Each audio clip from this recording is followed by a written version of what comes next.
You're recognized.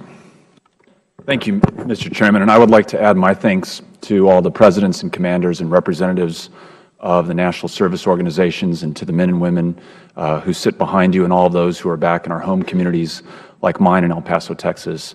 I have to tell you, in the little over 3 years that I've been here, I've really been the beneficiary of your wisdom and experience and your direction.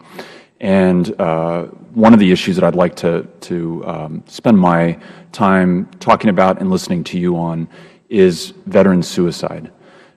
Several of you have mentioned it in your comments.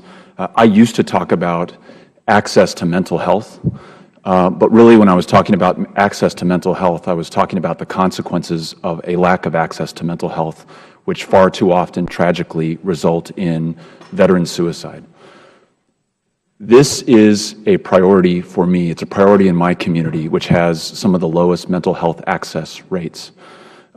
Ms. Fore, I was told by a psychologist at the El Paso VA that the Vietnam-era veterans that she is seeing, in many instances, are better off not coming into the VA because for 40, 45 years, they have kept the trauma connected to their post-traumatic stress disorder inside of them.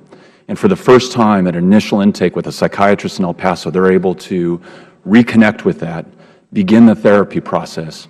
But unfortunately, they're not able to have a follow-up session with a psychologist, a psychiatrist, a therapist, or a social worker.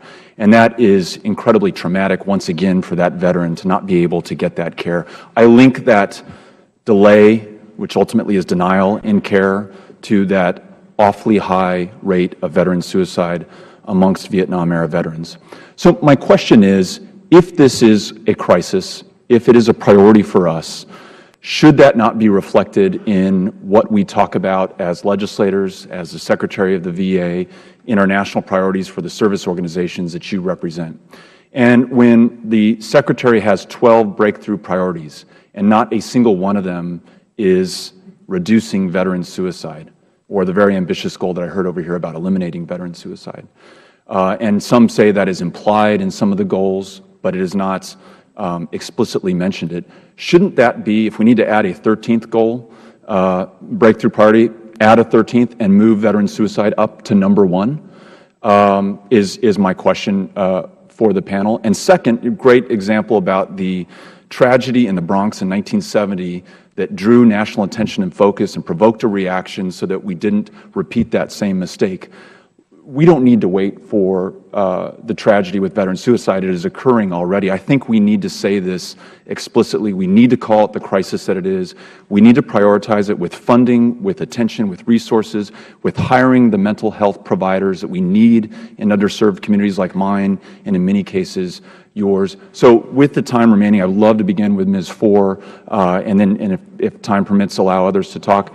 How do we take this on and effectively combat this and reduce the number of veteran suicides in our country?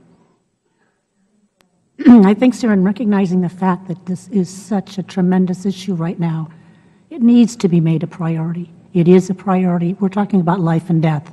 And if the VA is going to be offering treatment and a veteran comes in and begins the process of taking care of their mental health issues that may lead to some more serious actions, they need to know, the VA, that they have to be able to provide follow-up care and continue in a long service line of care for some time. And they have to be held accountable to provide the individuals to bring that care to those veterans.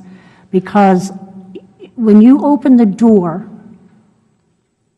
and the veteran finds what's been inside of it for so long in their head, and you let the cat out, you better be prepared to catch it. Exactly. Absolutely. There's no other way around that.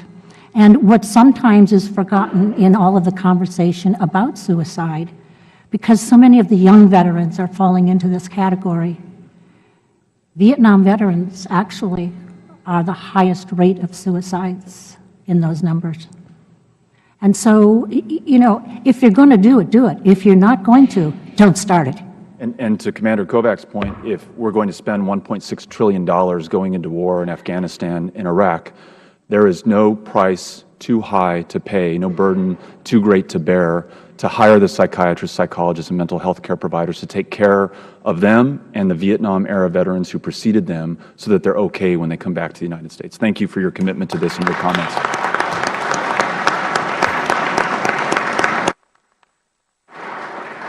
Members, as you just